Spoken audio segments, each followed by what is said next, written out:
I'm Joe Catalano with an AM Quincy news update for Wednesday, December 11th.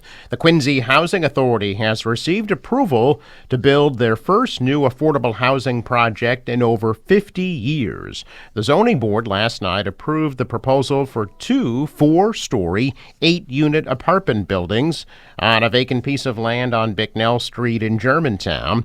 What will be called Mariners Cove will be built on a lot adjacent to O'Brien Towers.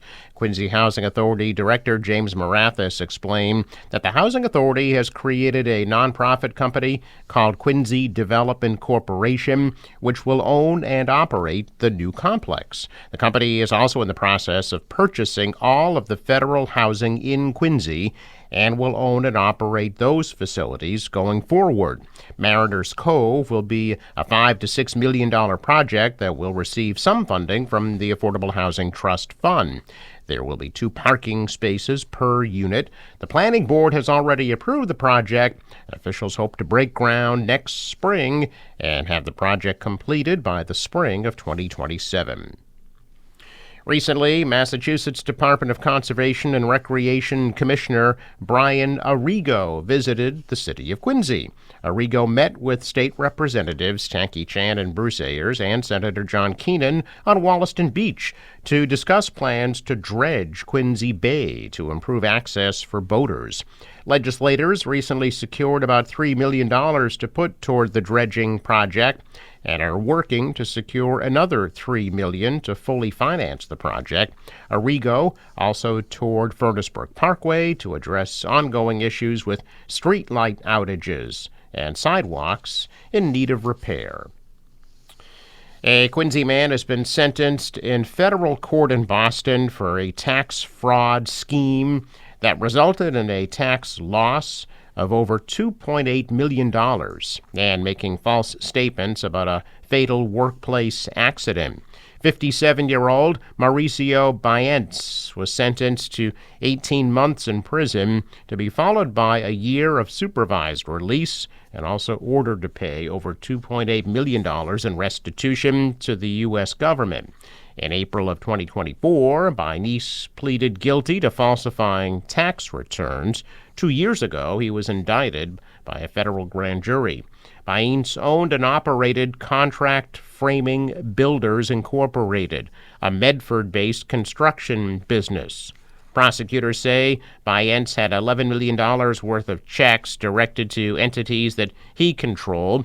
It also took cash from employees who cashed their checks at a check-cashing business. Officials say he failed to report the cash wages and did not pay taxes on them.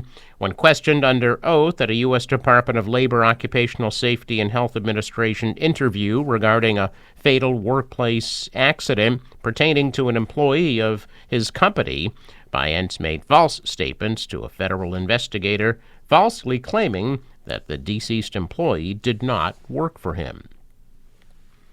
State police yesterday arresting a Boston man who's accused of ramming a state police cruiser while fleeing from troopers after he failed to stop for them last Friday night.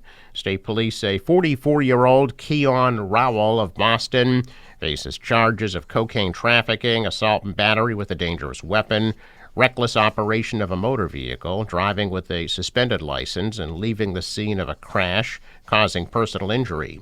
Rowell was arrested yesterday morning in Randolph by state police in collaboration with the Randolph Police Department and the U.S. Marshals Service. Just after 8 o'clock Friday night, troopers said they deployed a tracking device on Rowell's SUV after he failed to stop for them in Boston. Troopers said they were able to then locate Rowell's SUV on Thwing Street, a dead-end road near the Jackson Square T station. The trooper who tried to approach Rowell said he rammed his cruiser several times with his SUV before he exited and fled on foot. Additional troopers then arrived at the scene with support from Boston police who deployed a canine.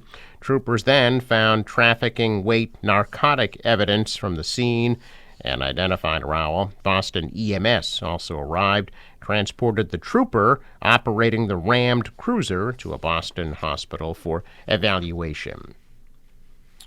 Calling it unsustainable, Governor Healy has proposed new limits to the state's emergency shelter system.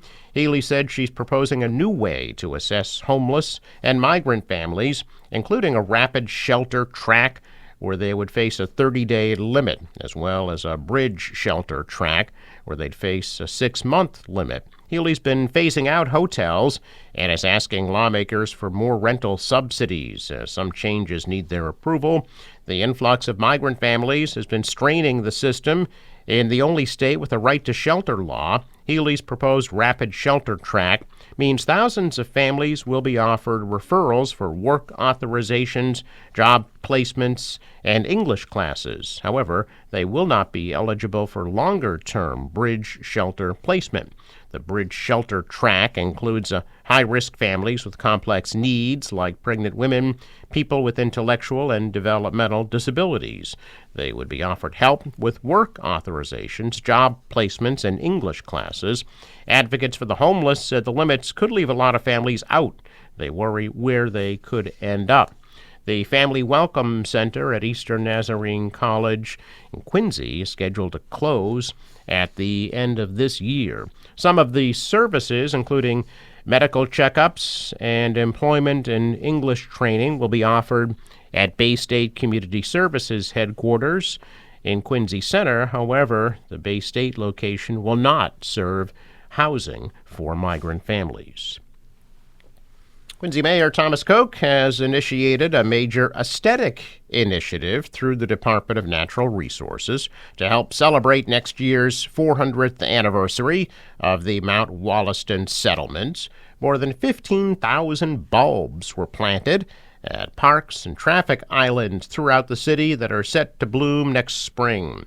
The effort was spearheaded by the Department of Natural Resources with help from Troop 42 of the Scouts of America.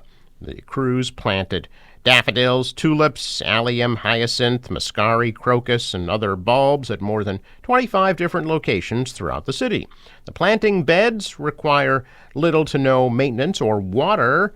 The crux of the work is planting the bulbs. Crews from the Department of Natural Resources recently completed the last of 28 locations. Check of business news. Stocks retreated. The Dow is down 154. The Nasdaq lost 49, and the S&P fell 17. European markets are lower. Asian stocks are fixed. The dollar rose. The euro was down, and oil at $68 a barrel. Sports: the Bruins lose to the Jets in Winnipeg, 8-1. They'll be in Seattle tomorrow night at 10 to play the Kraken. Today's forecast from the National Weather Service: rain and winds. It could be winds topping 50 miles per hour later this evening, with a high today 61 degrees. The rain and wind will slowly taper off this evening. Temperatures dip into the low 30s.